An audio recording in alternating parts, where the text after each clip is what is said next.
Hi, welcome back to the channel. ನಾನು ನಿಮ್ಮ ಪವನ್ ನಿಡವಲೆ ಬಾಲಾಜಿ. ನಾನು ಒಂದು ಅಪರೂಪದ ಒಂದು ತೋಟಕ್ಕೆ ಬಂದಿದ್ದೀನಿ ಇವತ್ತು. ಆ್ಯಪಲ್ ತೋಟ ಕಾಣ್ತಾ ಇರ್ಬೋದು. ನಾನು ಎಲ್ಲೂ ಕಾಶ್ಮೀರದಲ್ಲೂ ಇಲ್ಲ, ಬೇರೆ ಎಲ್ಲೂ ಅಲ್ಲ. ಇದು ನಮ್ಮ ಮೈಸೂರು ಜಿಲ್ಲೆಯಲ್ಲೇ ಪಿರಿಯಾಪಟ್ಟಣ ತಾಲೂಕಲ್ಲಿರುವಂಥ ಒಂದು ತೋಟ. ಈಗ ನೋಡಿ ಫ್ರೆಂಡ್ಸ್, ಇದು ಯಾವ ಥರ ಇದೆ ಅಂತ ನೋಡಿ. ತುಂಬ ಕೆಂಪು, ನಮಗೆ ಇಲ್ಲಿ ಮಾರ್ಕೆಟಲ್ಲಿ ಸಿಗೋ ಥರನೇ ಬಂದಿದೆ. ನಮ್ಮ ರೈತರು ಇಲ್ಲೇ ಇದ್ದಾರೆ, ಬನ್ನಿ ಅವ್ರನ್ನ ಮಾತಾಡ್ಸೋಣ ಹೇಗಿದೆ ಅಂತ. ನಮಸ್ತೆ, ನಿಮ್ಮ ಹೆಸರು? ಲೋಕೇಶ್. ಎಷ್ಟು ವರ್ಷ ಇನ್ನು ನೀವು ಇದು ಆ್ಯಪಲ್ ಬೆಳೀತಾ ಇದ್ದೀರಾ? 1.5 ವರ್ಷ ಆಗಿದೆ. ಯಾಕೆ ನಿಮ್ಗೆ ಹೇಗೆ ಅನ್ನಿಸ್ತೀವಿ ನೀವು ಈ ಥರ ಆ್ಯಪಲ್ ತೋಟ ಮಾಡಬೇಕು? ಒಂದು ಹೊಸ ಬೆಳೆ ಬೆಳೆಯುವ ಅಂತ ಅಂದ್ಬಿಟ್ಟು ಅಭಿಪ್ರಾಯ ಪಟ್ವು. ಅದರಿಂದ ಒಂದು ಹೊಸ ಎಲ್ಲ ಏನು ಮಾಡ್ತಾರೆ ಅದೇ ಬೇಡ, ನಾವು ಒಂದು ಹೊಸ ಮಾಡೋಣ ಅಂದ್ಬಿಟ್ಟು. ಇವಾಗ ನೀವು ಗಿಡ ಮಾಡಿ ನಿಮಗೆ ಸಕ್ಸಸ್ ಆಗಿದೆ ಅಂತ ಅನ್ನಿಸ್ತಾ ಇದೆಯಾ? ಇದುವರೆಗೆ ನಮ್ಗೆ ಅದೇ ಭಯ ಇತ್ತು. ಈಗ ಒಟ್ಟಾರೆ ಅದು ಹಣ್ಣು ಬಂದಿರೋದ್ರಿಂದ ಎಷ್ಟು ಸಕ್ಸಸ್ ಆಗಿದೆ ಸರ್ ನೀವು? ಒಂದು 310 ಗಿಡ ಮಾಡಿದ್ದೀವಿ. ಎಷ್ಟು ಎಕರೆ ಜಾಗ? 1 ಎಕರೆ ಜಾಗ. ಗಿಡಗಳು ಯಾರು ಕಳ್ಸ್ಕೊಡ್ತಾರೆ ನಿಮಗೆ? ಗಿಡಗಳು ಎಲ್ಲ ಬೀಜಾಪುರದಿಂದ ತರಿಸಿದ್ದು. ಹೊನ್ನಪೇಟೆನ ಮಳೆಯ ಅವರು ಗಿಡಗಳು ಇಂಥ ಕಡೆ ದೊರೀತವೆ ಅಂತೇಳಿ ಅದನ್ನೆಲ್ಲ ಚೆಕ್ ಮಾಡಿ ಅಲ್ಲಿಂದ ತರಿಸ್ಕೊಟ್ರು. ಎಷ್ಟು ಥರದ ತಳಿಗಳು ಇದರಲ್ಲಿ ಒಂದು 3 ವೆರೈಟಿ ಇದೆ.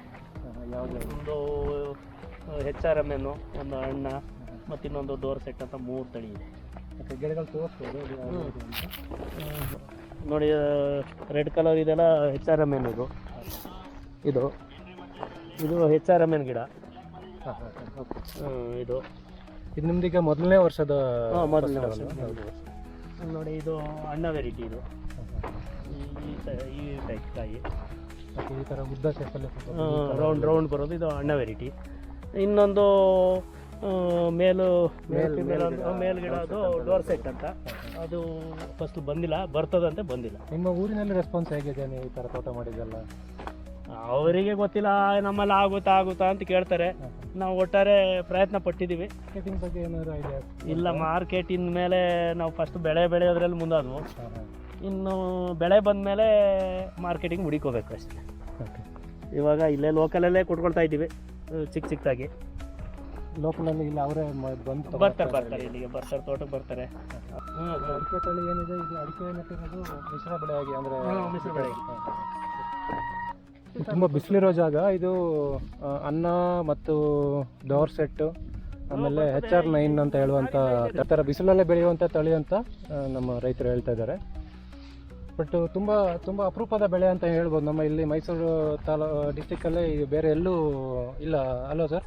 ಮೈಸೂರಲ್ಲಿ ಎಲ್ಲೂ ಈ ಥರ ಬೆಳೆದಿದೆ ನಿಮಗೆ ಗೊತ್ತಿಲ್ಲ? ನಾವು ಒಟ್ಟಾರೆ ನೋಡಿಲ್ಲ, ಬೇರೆ ಯಾರು ರೈತರು ಬೆಳೆದಿದ್ದಾರೋ ಏನೋ ಗೊತ್ತಿಲ್ಲ. ಒಟ್ಟಾರೆ ನಾವು ಮಾಡಬೇಕು ಅನ್ನೋ ಇದ್ರಲ್ಲಿ ಮಾಡ್ತೀವಿ. ಬಂದವರೆಲ್ಲ ನಮ್ಮನ್ನೇ ಕೇಳ್ತಾರೆ, ಯಾರು ಮಾಡಿಲ್ಲ ಮೈಸೂರು ಡಿಸ್ಟಿಕಲ್ಲಿ ನೀವೇ ಅಂತ ಕಾಣ್ತದೆ ಅಂತವ.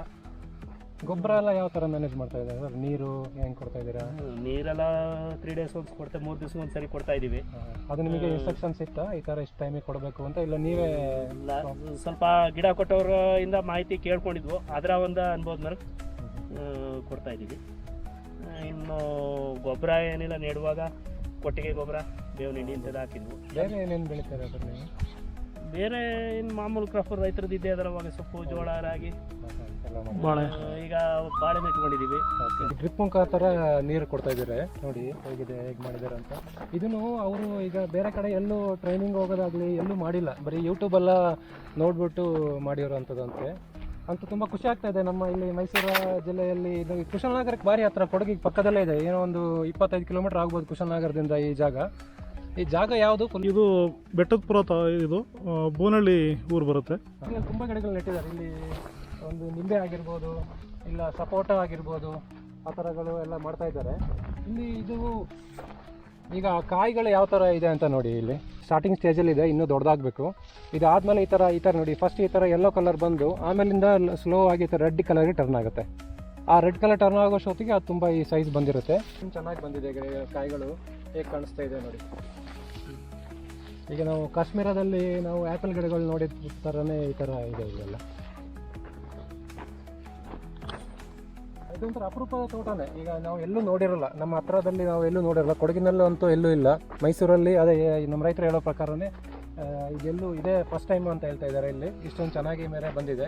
ಈಗ ನೆಕ್ಸ್ಟ್ ಇದ್ರದ್ದು ನಾವು ಏನಂತ ಹೇಳಿದ್ರೆ ಮಾರ್ಕೆಟಿಂಗ್ ಹೇಗೆ ಮಾಡೋದು ಅಂತ ಇನ್ನೂ ಪ್ಲ್ಯಾನ್ ಆಗಬೇಕಾಗಿದೆ. ಸದ್ಯಕ್ಕೆ ಇವರು ಇಲ್ಲೇ ಮನೆಯಲ್ಲೇ ಬಂದು ಇವರ ತೋಟಕ್ಕೆ ಬಂದು ನಮಗೆ ಆಪಲ್ ಕೊಡಿ ಅಂತ ಕೇಳಿದವರಿಗೆಲ್ಲ ಕೊಡ್ತಾ ಇದ್ದಾರೆ ಸದ್ಯಕ್ಕೆ.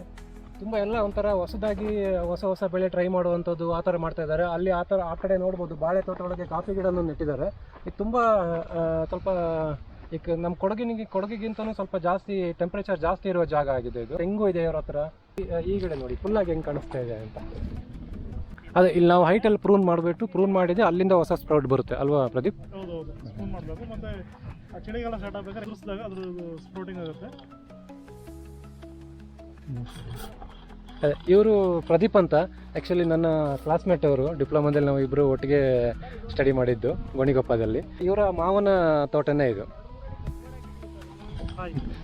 ನವಂಬರ್ ಯಾವಾಗ ಚಳಿಗಾಲ ಸ್ಟಾರ್ಟ್ ಆಗೋ ಟೈಮಲ್ಲಿ ಇವರು ಇದನ್ನ ಪ್ರೂನ್ ಮಾಡ್ತಾರೆ, ಕಟ್ ಮಾಡ್ತಾರೆ. ಈ ಥರ ಕಟ್ ಮಾಡಿದಾಗ ಈಗ ಹೊಸ ಸ್ಪ್ರೌಟ್ ಬರುತ್ತೆ. ಹೊಸ ಸ್ಪ್ರೌಟಲ್ಲಿ ಹೊಸ ಹೂಗಳು ಬರುತ್ತೆ. ಇಲ್ಲಿ ನೋಡಿ ಈ ಗಿಡ ನೋಡ್ಬೋದು. ಇಲ್ಲಿ ನೋಡಿ ಇಲ್ಲಿಂದ ಅವರು ಪ್ರೂನ್ ಮಾಡಿದಾಗ ಹೊಸ ಸ್ಪ್ರೌಟ್ಸ್ ಬಂದಿದೆ. ಆ ಸ್ಪ್ರೌಟ್ಸ್ ಜೊತೆನೇ ಒಂದು ಹೊಸ ಹೂಗಳಾಗಿದೆ. ಈ ಹೂಗಳೇ ಕಾಯಿ ಕಚ್ಚೋದು. ಅದೇ ಥರ ಇದಕ್ಕೆ ಹೇಳಿತಾರ ಇದೆಲ್ಲ ಈಗ ಫೀಮೇಲ್ ವೆರೈಟಿಗಳಿದು. ಅನ್ನ ಆಗಿರ್ಬೋದು, ಆಮೇಲೆ HR99 ಏನಿದೆ ಅದು ಫೀಮೇಲ್ ವೆರೈಟಿ. ಅದೇ ಥರ ಮೇಲ್ ವೆರೈಟಿ ಅಂತ ಇರೋದು ಡಾರ್ಸೆಟ್ ಅಂತ ಇದೆ ಅಲ್ಲಿ. ಅದು ಪ್ರತಿ ಇವ್ರಿಗೆ ಗಿಡ ಕೊಟ್ಟವರು ಹೇಳಿದ ಪ್ರಕಾರ ಪ್ರತಿ 10 ಗಿಡಕ್ಕೆ 1 ಗಿಡ ಅಂತ ಇವ್ರು ನೆಟ್ಟಿದ್ದಾರೆ. ಅದರಲ್ಲಿ ಜಾಸ್ತಿ ಕಾಯಿಗಳೇನು ಕಾಣಿಸಲ್ಲ, ತುಂಬ ಕಮ್ಮಿ ಕಾಯಿ ಇದೆ. ಅಲ್ಲೆಲ್ಲಿ ಗಿಡಗಳಿದೆ ಅದು. ಅದ್ರದ್ದು ಆ ಮೇಲ್ ವೆರೈಟಿ ಇದ್ದಾಗ ಏನಾಗುತ್ತೆ, ಪಾಲಿನೇಷನ್ ಚೆನ್ನಾಗಾಗಿ ಈ ಕಾಯಿಗಳು ಕಚ್ಚುವಂಥದ್ದು. ಅಂದರೆ ಇವರು ಅಬ್ಸರ್ವ್ ಮಾಡಿರೋ ಪ್ರಕಾರ ಒಟ್ಟಿನಲ್ಲಿ ಇದು ಇಲ್ಲಿದ್ದು ಬೆಳೆಗೆ ಲಾಭದಾಯಕ ಬೆಳೆ ಅಂತಲೇ ನಾವು ಹೇಳ್ಬೋದು. ಯಾಕೆಂತಂದರೆ ಈಗ ಈ ಜಾಗಕ್ಕೆ ಇಷ್ಟೊಂದು ಈಗ ಇವ್ರ ಹತ್ರ ಟೋಟಲ್ಲು 300 ಗಿಡದಲ್ಲಿ ಒಂದು 2 kg ಸಿಕ್ಕಿದ್ರೂ ಕೂಡ ಫಸ್ಟ್ ವರ್ಷ ಕೇಳ್ತಾ ಇರೋದು. ಫಸ್ಟ್ ವರ್ಷ ಬೆಳೆ ಈಗ ಫಸ್ಟ್ ಫಸಲಾಗಿಲ್ಲಿ ಒಂದು ಪರ್ ಗಿಡ 2 kg ಬಂದ್ರೂ ಕೂಡ ಈ 300 ಗಿಡದಲ್ಲಿ 600 kg ಆಯಿತು. ಹಾಗೆ ಫಸ್ಟ್ ಟೈಮ್ ಇವರು ಬೆಳೆಯೋದ್ರಿಂದ ಈ ಥರ ಪ್ರಾಣಿಗಳ ಕಾಟನ್ನು ಸ್ವಲ್ಪ ಜಾಸ್ತಿ ಇರುತ್ತೆ. ಇಲ್ಲಿ ನೋಡಿ ಹುಳ ತಿನ್ನೋದಾಗಲಿ, ಹಳಿಲ್ಗಳು ಬರೋದು, ಹುಳ ಬರೋದು, ಈ ಥರ ಎಲ್ಲ ಜಾಸ್ತಿ ಇದೆ.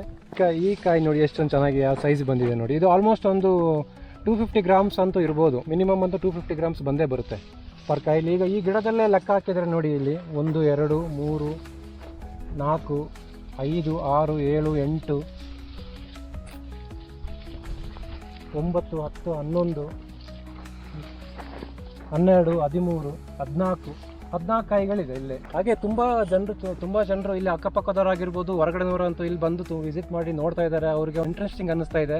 ಹಾಗಾಗಿ ಈಗಲೂ ಕೂಡ ನಮ್ಮ ರೈತರು ಅವರು ತುಂಬ ಬ್ಯುಸಿ ಇದ್ದಾರೆ. ಬೇರೆ ಯಾರೊಂದು ವಿಸಿಟರ್ ಬಂದರು ಅಂತೇಳಿ ಅಲ್ಲಿ ಹೋಗಿದ್ದಾರೆ ಅವ್ರಿಗೆ ಮಾತಾಡ್ಸೋಕ್ಕೆ.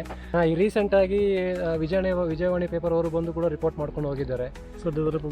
ಸದ್ಯದಲ್ಲಿ ಪಬ್ಲಿಷ್ ಆಗುತ್ತೆ ಅಂತ ಹೇಳಿದರು ಅವರು. ವಿಡಿಯೋ ನೋಡಿ ಡೈರೆಕ್ಟಾಗಿ ಪರ್ಚೇಸ್ ಮಾಡೋಕ್ಕೆ ಬಂದವರಿಗೆಲ್ಲ ನೀವು ಕೊಡ್ತೀರಾ? ಯಾವಾಗಲೂ ಕೊಡ್ತೀವಿ. ತುಂಬ ಖುಷಿ ಆಯಿತು ನಮ್ಮ ಈ ತೋಟ ನೋಡಿ. ನಿಮ್ಮ ಎಲ್ಲ ಕೃಷಿ ಒಂದು ಯಶಸ್ವಿ ಆಗಲಿ ಅಂತ ಕೇಳ್ಕೊತೀನಿ ನಾನು. ನಮಸ್ತೆ.